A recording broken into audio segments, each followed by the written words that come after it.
Hey everybody, welcome back to Yays and Booze. It's been a little bit. Apologies for a little bit of hiatus. Things got kind of busy around Thanksgiving. And also, shocking, apparently running 2 full-time YouTube channels super crazy is a little hard. Stash Club took a little bit priority for a minute, but we are back. We are back in the swing of things here. I have Yays and Booze for you today from last night's Raw. If you're new here, you don't know what Yays and Booze is, it's basically just hot takes. I just give it a yay or a boo. It means I agree or I disagree. Before we get started, please make sure you're leaving your like, subscribe to the Patreon, hype up the video, and, well, Patreon. Check out my weekly watch. Kind of brushed past that. Watch-alongs are over there. It's a good time. Okay, we'll dive right in. First one. The quality of life boost that Liv Morgan brings to the WWE has been felt immensely in just 2 appearances. It's great to have her back. I fully agree. We're starting out today with a yay. Welcome back, Liv Morgan. Returning the other night Survivor Series. I won't talk too much about the Survivor Series stuff. We covered that in the podcast. This is about Raw, but all that John Cena stuff was so good. And yeah, just really proving with this comment,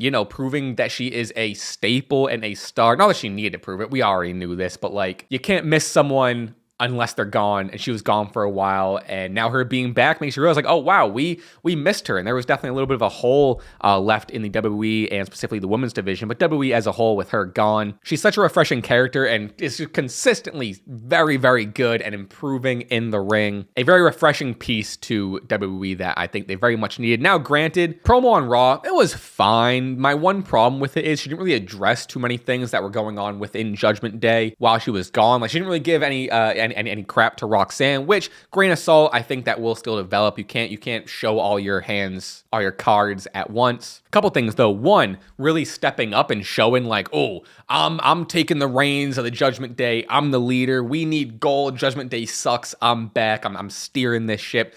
2, like I said, I think there's still a lot of story to be told with Roxanne and Raquel, especially at the end with her like holding up the two potential future champs, and like Roxanne giving her the belt and her being like, no, you take this. You deserve it. 1, I have bigger fish to fry with the world title, and 2, like, no, I'm being nice to you. Also, her slapping Dom could just be a little extra crazy sort of kinky relationship thing, or it's a underlying hint to something bigger of like, oh, she's even crazier than before, and she knows something that she's not leading on to. There's a lot of stuff there, and it's very exciting. So yeah, this is getting a yay. It was a surprise, but Gunther and Solo was an all-time banger. Sure, I agree. It was a fantastic TV match. This is getting a yay. Solo's best match on TV, period, of his career since being on the main roster in general, NXT included. I don't know, it was great. They both look fantastic. I think it also helped that like expectations were kind of low for this match. People like not being as hyped on Gunther anymore, and also people like being like, it's really Solo. But they put on just a big body, big men slapping meat sort of brawl. It was great. There was a couple times like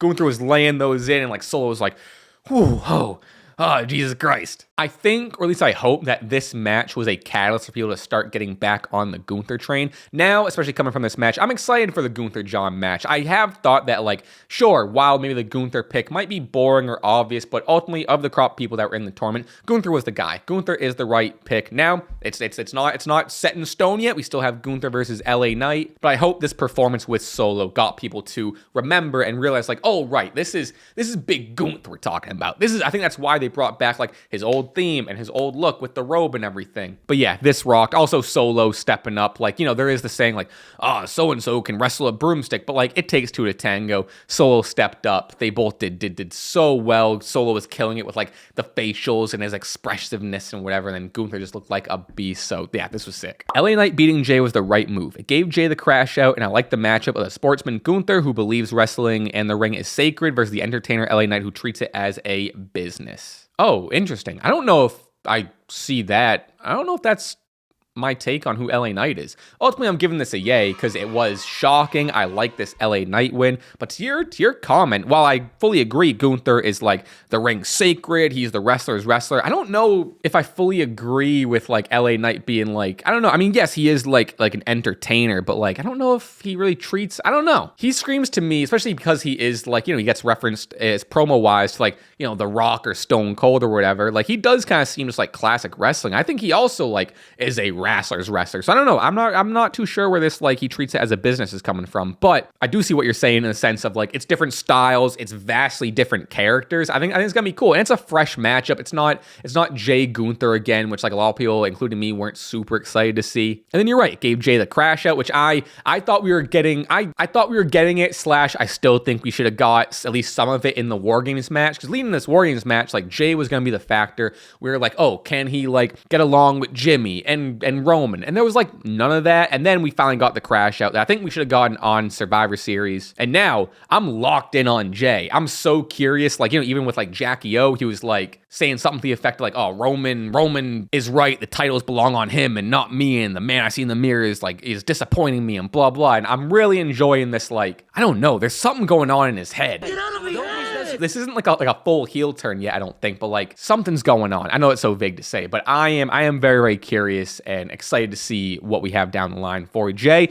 And LA Knight versus Gunther is going to be cool. I don't expect LA Knight going over. I expect Gunther to win, but, like, the match should be fun. I actually like that the Masked Man was not revealed tonight. It's building up the suspense. I mean, I'm 50-50. I'm so, like, pretty just neutral or just meh, whatever, on the Masked Man stuff. But I'm going to give this a boo. Not that I think we need a reveal, but I think we needed something. No one really talked about it. And, like, Pierce was kind of like, everyone keep an eye out on backstage. Then, like, some people, including AJ Styles, was like, oh, I think I saw Seth Rollins. And he was, like, limping around or bandaged up or, like, I don't know. So are they trying to tell us that, like, it was Seth Rollins? Is this just a red herring? I don't know. Even during, like, the Vision promo, they briefly mentioned the Masked Man. Like, Logan was just, you know, he was kind of like, you know, as if he knew who it was. Like, oh, I don't know. But, like, other than that, they didn't mention it. Granted, we did get the really great Braun Breaker promo that we're going to talk about later, but we needed more. Now, I'm not saying we need, I do think to close Survivor Series, it would have been way better if you did the reveal, but, like, sure, if you're not going to do the reveal, I get building suspense, but there's a difference between building suspense and not building intrigue, interest, progressing storylines, you know what I mean? So that's kind of where I'm at with that. Wow, so Logan really is a part of the Vision, huh? I liked him on their War Games team, but I wouldn't have wanted him to actually join. Makes me like the Vision less as a whole. Oh, interesting. I'm actually giving this a boo. I like Logan sliding in as a member of the Vision, especially since Seth is out. If Seth was still in, I don't think I'd like it, but it adds interest. It makes so much sense, him aligning himself with Paul and two other futures of the industry, and the fact that, like, all three of these men are touted, or at least Braun Breaker and Logan specifically, no shade to Bronson Reed. They're these young, hotshot, new generation guys. I think it fits, honestly. And to be honest, kind of goes to the last thing, why a reveal might have been a positive, is Logan Paul kind of fills that Austin Theory role right now. But hey, he's not as talented as Austin Theory. Austin Theory's a better wrestler, X, Y, and Z. I get it. Yes, I know. But in terms of that, like, young, cocky, hotshot, good-looking dude, thinks he's hot shit, future of the industry, rocket strapped to him sort of thing, like, Logan fits that spot, which might be why they are leaning like, ooh, is it Seth? Ooh, we're gonna think it's Ortiz, that it's Seth, and I don't know. I'm very, very curious. It makes me tune in. So I guess that goes to the build suspense thing, but it's making me tune in to see how this story progresses. Are we gonna get an Austin Theory return? Is it gonna be like an Ethan Page or a Trick or Carmelo, or are they gonna swerve us and be like, no, it was Chris Jericho the whole time? I don't know. But personally, I like it, and I like it more so too. He's not like the leader. He's just hitching his wagon. Braun Breaker's the one that's stepping up, and also Paul Heyman's the one that's, like, you know, the puppeteer here. But, like, personally, I like it, but I can see why people wouldn't like it. Speaking of Braun Breaker, I don't care what anyone says, and I can be delusional all I want, but my God, that was the best promo Braun Breaker has ever cut. I know it won't happen because the end game is most likely Rumble to Mania, but come January 5th, you can bet your life on it. I'm cheering for Braun Breaker. Okay. First of all, this is getting a yay, fully. This promo was amazing. I watched this and I was like, this is objectively fire. This is objectively sick. This is what people wanted. People wanted Braun Breaker to improve and step up on the mic because everyone spent so much time. I was like, Braun Breaker is the here, he's the now, give him the strap. And everyone was like, no, he's not ready. He's bound on the mic. Proved to everyone, even said, like, oh, to Phil, or, like, you know, not you, Phil, CM Punk Phil. You said work on your promos or cut a promo. Like, here's your nice promo for you. I think this rocked. But yeah, then I saw, like, on the internet, which, like, I hate always brand to the internet, but it's where all the discourse is of, like, that Braun Breaker promo sucked and I don't believe him. What are you talking about? He sounded great. It was real, like, OG Steiner feeling. He got in the camera's face. He was, like, screaming. He was so intense. I don't know what more you want out of this guy. Is the internet starting to turn on Braun Breaker? I don't think so. Point being, the reason I'm bringing that up, so I think the general consensus is that this was great. I would even say it's objectively objectively a good promo. This is a good promo. Sure, everyone can have their opinions, whatever, but this was a good promo. It's exactly what it should have been. But I don't want you to feel defensive because this first bit of this, I don't know, reply, whatever, feels like, ooh, I'm going to be safe in saying this because I'm sure you've seen just as much as me, people being like, that sucked and Braun Breaker, da-da-da, when in actuality, I loved it, and don't let anyone make you feel bad, especially the internet, make you feel bad for liking something that's good. You know what I mean? That Maxine and Natty video was perfection. It shows Maxine's growth as a character, and also we're gonna get to see Natty's low-key legend character. Yes, please, this is getting a yay. Dude, okay, this, first of all, shot so well. Shot like a movie. WWE needs to do more of this. It needs to do more just like video packages and like cinematic-y, like cool stuff that like tells a story, right? Outside the ring. It's so cool they don't do it enough. I love the graininess. It's very like, a la early Rocky movies. And then the slow reveal that it's Natty Neidhart and we're in the dungeon. That's not Natalya, that's Natty Neidhart. Like you said, the low-key legend character, that's not Natalya, that is Natty Neidhart. I love it. I've been clamoring. At this point, it feels like a year plus for the debut of Natty Neidhart ever since she was doing her Bloodsport stuff. It's badass. I haven't really been a fan of the Natalya character for years now. She is one of the best and a staple and a legend, but at this point, Natty Neidhart is the move. So I hope, and not just hope, feel like one, I should talk about Maxine. Maxine looked great in this. I love the whole storytelling of, yes, she got the IC title. She's not done working. She still knows that she still has to work at to be as good or better than these other women that are coming for her belt. She's taking this so seriously. Real graps Maxine, and then the addition of Natty Neidhart behind her, not giving her shit. And at the end, Maxine going like, again. Ooh, I loved it. It was so good. Probably the best part of the show. Highlight of the show for sure. Yeah, I don't think that's crazy. They really seem like they're trying to boost the women's tag titles. I think they should bring back the tag team elimination chamber style match for women's tag titles. Sure, I don't have much to say about like the elimination chamber style, but like I'm for it. Screw it. But yeah, this is getting a yay. The women's tag titles, the women's tag team division on Raw specifically feels on fire. It's so stacked. The women got to main event again. Sure, I don't love like the interference and the DQ, Kabuki Warriors coming in, but it did set up like, hey, these 4 teams are stacked. Give me the 4-way tag match between all 8 of these women for those tag titles. Listen, you have Rhea and Io taking up, which I like. They are taking a break from the world title. It's something refreshing. They are a solidified team. Shao Riho, they're roommates. Yeah, okay. Then you have Charlotte Flair and Alexa, 2 more veterans and staples WWE teaming up. That's great. They've elevated the titles, and this has done wonders for Charlotte. Roxy and Raquel, both super talented in the ring. This is going to elevate them. And then Kabuki Warriors, 2 just legends. What can I say about Kabuki Warriors? This rocks. Obviously, history with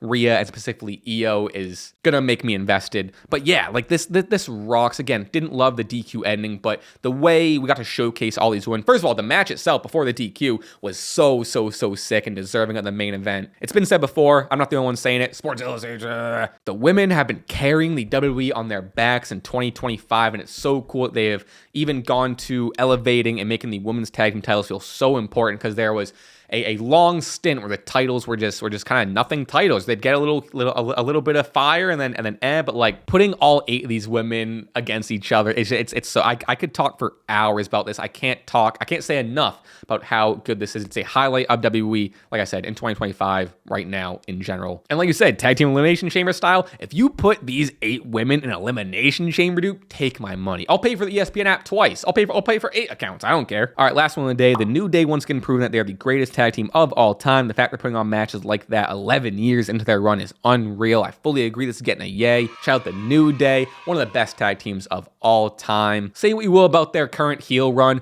I think they're making the best of it. I think Woods is perfect in this heel run. Woods needs a mid-card title and a solo run, like 1,000,000%. That's neither here nor there. But yeah, New Day proven that like if given the time and the opponents and the opportunity, they're gonna have a banger match. So also, I mean, I give credit to AJ Styles and Dragon Lee. The fact that we're getting this level of just casual tag team matches, whatever, by AJ Styles and them being a highlight of the week, dude. And shout out Dragon Lee. This is helping out Dragon Lee tremendously. That stomp into the Styles Clash is fantastic. Not enough people are giving Kofi enough credit for that, which kind of goes to this comment. Kofi being a huge factor of, bouncing off the ropes and getting himself in that position. Everyone in this this match deserves their flowers. But yes, New Day being 11 years into being a team is so incredible. And I hope they have like, which maybe this is the start of it, I hope they have another like full, wave or swing of like, being the guys. Because they're killing it, and the Grayson Waller stuff is entertaining, but like they need another spotlight soon. Maybe we're getting close to it. But also, again, shout out AJ Lee, the team of AJ Lee, for also making these tag titles feel great. And again, I can't reiterate the fact enough that yes, Kofi and Woods, we're still getting these matches, especially Kofi. We're still getting these great matches from Kofi. But AJ Styles, we're getting this level of match from AJ Styles just on a random mid-card match on a Monday. So sick. We gotta be thankful, and I'm very thankful. I think everyone else is too. All right, folks, that's gonna do it. Thank you for joining me for Yays and Boos. Please leave some hot takes that didn't get mentioned in this video down below, as well as what you agree with and what you disagree with, where some Yays and Boos you are given. Please like, subscribe, hype up the video, follow me on Patreon for match watch-alongs. It's a fun time over there. And yeah, good to be back. Leave some suggestions what you want to see. I want to put out a bunch of like evergreen content as opposed to just like, show reviews, but like that's the stuff that I can get to now. But I got some stuff planned. Stay tuned. I'm excited. Check out my TikTok. This is a long plug section. This is not good for attention rate, but I kind of made my TikTok a whole just wrestling page, so go check that out. Raspy Taylor. All right. Okay. I'll see you next time. I won't keep you. Have a good one. Bye.